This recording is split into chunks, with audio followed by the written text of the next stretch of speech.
another day in the office for Tom Brady, getting the W in Buffalo 40-32. Listen to this. According to Elias, Brady is the first player in NFL history to have the following combination in the same game: 450 or more passing yards, 3 passing TDs, no interceptions, in 55 or more passing attempts. Let's not forget, this isn't against some slouch team. This is against the Bills defense. Skip, what statement did the Patriots make with that win yesterday? Stephen A. Smith, a resounding statement that they are the best team in football because Tom Brady is by far, right now, the best quarterback in all the National Football League. Yesterday, Tom Brady put his money where Rex Ryan's mouth was all week long. Yesterday, Tom Brady, as I always tell you, he speaks with his performance. He spoke even more loudly than those fans were at Ralph Wilson Stadium. And I don't know if they set any decibel records, but they were sure trying, especially early on when they scored first to go up 7-0. And Tom Brady said, "Deflate this, Buffalo," because obviously they were selling their little Deflategate air pumps in their official pro shop, the Buffalo Bills were. And yesterday, once again, with what I thought was as great a regular season performance as I have ever seen from Tom Brady under all those circumstances you were just talking about, he proved he is the best. He is better than Aaron Rodgers is right here, right now, at this point in time, at age 38.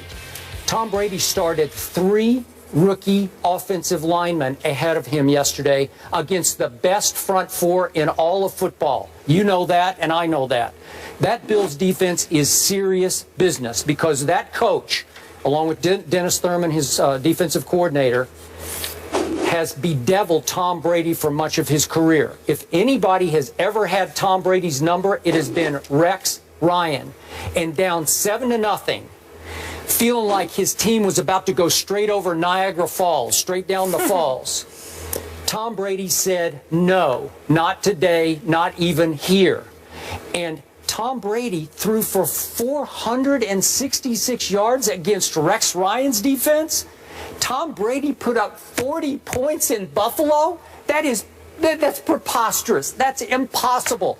I'm not sure people can grasp just how sensational, all-time great that was, because it's not like Tom Brady has the greatest wideouts. Julian Edelman was really good yesterday. And by the way, Danny Amendola made a last drive catch that was just, it was the catch of the day. Sensational. But Tom Brady had, by my count, 4 drops. And I was big on Scott Chandler on Friday being an X factor. And Brady hit him twice, right in the hands down on the goal line with some 5'11" dude on him, and he's 6'7". And the moment was a little too big for him. So back in Buffalo, his old stomping grounds, he didn't come up big, and he's going to have to if they're going to be as great as I think they could be. But here's my bottom line point to you. I thought we might see Brady on a Deflategate mission. I'm going to take Deflategate out on opponent after opponent. I thought we'd see a little more Psycho Tom yesterday, emotional headbutting of the guys he threw the touchdown passes to. I didn't see that. I saw Surgical Tom. And that Tom's even scarier than Psycho Tom to me because he was just cold-blooded about shredding and just picking to pieces Rex Ryan's defense. That they got to feel just as low as the Eagles feel today. Like, what do we do? 466 and 40 points on our turf with that crowd as we had galvanized Western New York? Really? I think it just flew all to pieces, thanks to my guy, Tom Brady. Well, congratulations to you, because we all know that you love your moments to rave about Tom Brady. Oh, he didn't deserve it yesterday? Well, he deserved it, but you're not going to get me to say that he's better than Aaron Rodgers. I still don't feel that way. I'm just telling you right now. This is one person that does not feel that way in all seriousness. What will it take to convince you? I think that both of them are playing sensational football, to be quite honest with you, and I give Tom Brady a whole lot of credit. But I'm going to tell you somebody I'm going to give even more credit to. That's the 2 coaches. Bill Belichick, because of his preparation, and Rex Ryan, because of his lack of preparation. Those 2 deserved more credit than even Tom Brady's unquestionably great performance. What I would ask you to pay attention to is what transpired after the catch. Listen, Mario Williams, Marcel Darius, and Hughes, and all of these boys, they couldn't get to Tom Brady because Tom Brady was doing two-step drops and getting the ball out of his hands inside of 3 seconds. They didn't have any chance to get to Tom Brady. He wasn't dropping back to pass, taking all day, taking pictures or anything like that. Tom Brady had that ball out of his hands quicker than you could say Brady. It was just that was just the reality. That's sort of the object of the game. Well, again. No. What I'm saying to you is that usually when a sack takes place, it's because you're in the pocket, dropping back to pass, looking for your receivers, and as a result, the pass rush is getting to you. Tom Brady, a pass rush might as well not even exist because the ball is out of his hands quicker than you can pass gas. That's just the reality. Tom Jackson was talking about the rub routes the New England Patriots run and how that worked so effectively in week 1. Week 2, they were using that yesterday as well. Number 3, you look at Gronkowski. They tried everything on this boy. They put safeties on him. They put cornerbacks on him. They had a multitude of linebackers on him. Rob Gronkowski cannot be guarded. He can't be defended. He's too big. He's too gifted. He's too talented. His hands are too great. And he was getting open. Okay, so when I look at it from that perspective, that Amendola, first of all, let me say this to you. That first throw to Gronkowski, that was a sensational pass by Tom Brady. Please don't get me wrong. I mean, that was just right down the middle, right on the money. It was a great catch by Gronkowski, but you put it where Tom Brady put it the only place it could be put without it getting intercepted or being an incompletion. That was Tom Brady. So that was a great pass. That catch by Amendola, even though it was a great catch, that was still a great throw by Tom Brady. And there were several great throws, but primarily most of his passes were uncontested. Quick two-step drop, got it out of his hands, plays after the catch made that hasn't happened against this defense that much. Well, that's why I said Bill Belichick. Because what I'm saying to you is that at some point in time, we're going to have to give Bill Belichick his due. I know that Tom Brady is great. I would never deny that in all seriousness. But I'm going to tell you why I think that you need to give Bill Belichick more credit than he deserves, than you refuse to give him. When you look at Bill Belichick, it's the Charlie. I'm not casting any aspersions on anybody, but it's the Charlie Weisses, it's the Josh McDaniels, it's the Bill O'Briens. It's the defensive coordinator that's now in Houston. That was a former coach in Cleveland, Romeo Crennel. It's all of these guys. There are a bevy of individuals emanating from Bill Belichick's system that, because of their success in New England, warranted head coaching opportunities. What have any of them done since they've left Bill Belichick? This man's preparation is elite, Skip Bayless. Elite.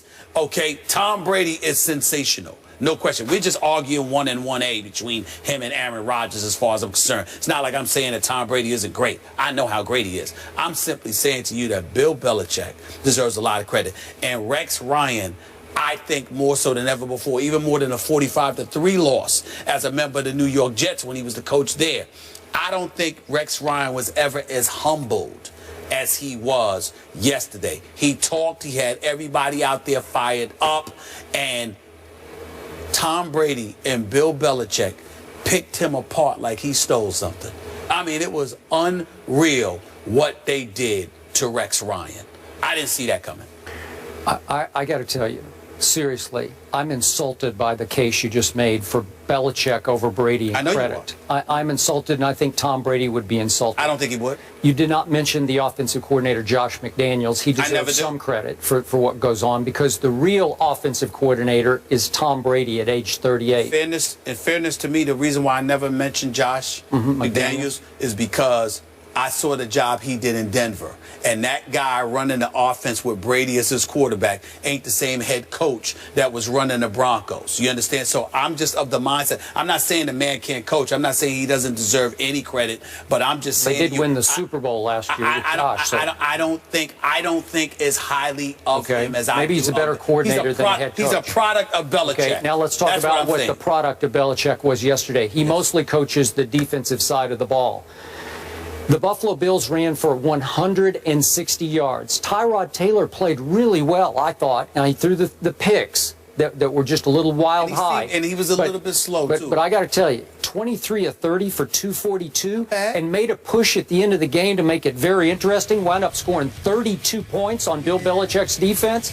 So we're going to give Belichick, giving up 32 points, more credit than we're going to give Tom Brady, who scored 40 on Rex Ryan in Buffalo before that madhouse crowd. That's just wrong. It's just... I disagree with you, and I disagree with you because I think that as great as Tom Brady is, the system that they employ, I think that there are times when Tom Brady can literally throw it to somebody in the screen and on a screenplay, and the guy runs 50 yards, and you'll say, look at what Tom Brady did. But that's not what was happening all day yesterday. It was, of course not. It's never what's happening all day. But there are a lot of times within the confines of a game that Tom Brady is throwing uncontested passes like that. In no way am I trying to question his greatness. I know he's great. But at the same time, I don't think you pay attention to those kind of plays. And I'm saying to you, when I look at a Gronkowski, I mean, my God, Skip Bayless, there are times when Gronkowski is on the field. It doesn't matter if Jay Cutler's throwing him the football. He's on the fantasy team. But here's the point. He's Gronkowski. If he's uncoverable, even by 3 King Kongs, then why did Tom only target him 13 times yesterday and he threw 19 times to little Julian Edelman, a little 7th-round former quarterback? Listen. Anytime you've got a slot receiver like a Julian Edelman, who's a guy that gets somehow finds gaps within the middle of the field in short yard passing situations, you're going to hit those targets. Tom Brady deserves credit for that, but that's also a system thing. But I'm not trying to say that Tom Brady isn't great, and I think that's what you're missing. I know he's great. We can debate. Did you see what he did in the 4th quarter to the Seattle Seahawks? I've seen what Legion of Boom. He shredded it. I'm going to repeat myself one last time. The only debate I'll ever have with you about Tom Brady is whether or not he's better than Aaron Rodgers, because I don't believe that. But I believe that Tom Brady is better than any other quarterback, and I believe that from a generational perspective, Tom Brady is greater than Aaron Rodgers. I just don't think he's better than Aaron Rodgers right now. But from a generational perspective, there's no question. All I'm saying to you is that for every 2 passes that Tom Brady throws that you just look at them and say, that's fantastic.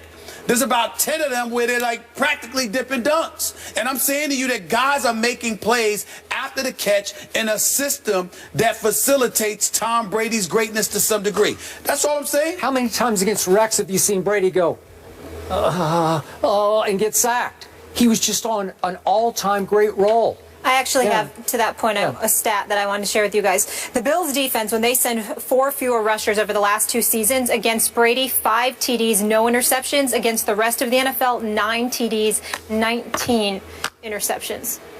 But I'm just talking about coverage that they play. Usually they have baffled Tom Brady. Not one time did he seem to hesitate yesterday. Not once. But Skip, the man has basically dominated Rex Ryan. Not really. I mean, his stats are way worse against Rex's defense. But he's won 10 of the 14 games he's played against Rex. But it's always a struggle. That wasn't a struggle. He kind of knows him. It's not always. It wasn't a struggle when they beat him 45-3. Well, that was the butt fumble game. That was Sanchez's fault. All I'm saying, well, butt fumble was one play, not 45-3. All I'm saying to you is that the man kind of knows Rex Ryan. Rex Ryan did a bad job yesterday. Tom Brady picked him apart. You're absolutely right. But at the same time, I'm just looking at it. I'm saying, wait a minute. You're doing 2-step drops, getting the ball out of your hands. Buffalo just got exposed. Hey, Aaron Rodgers could not have done that yesterday on that turf. If Aaron Rodgers was playing for Bill Belichick in that system, he could. Oh, please. That debate is for another time. Let's move on to the team that they faced in the Super Bowl. The Seahawks will try to do something that has only been done once in the last 25 years. We'll tell you what that is after the break.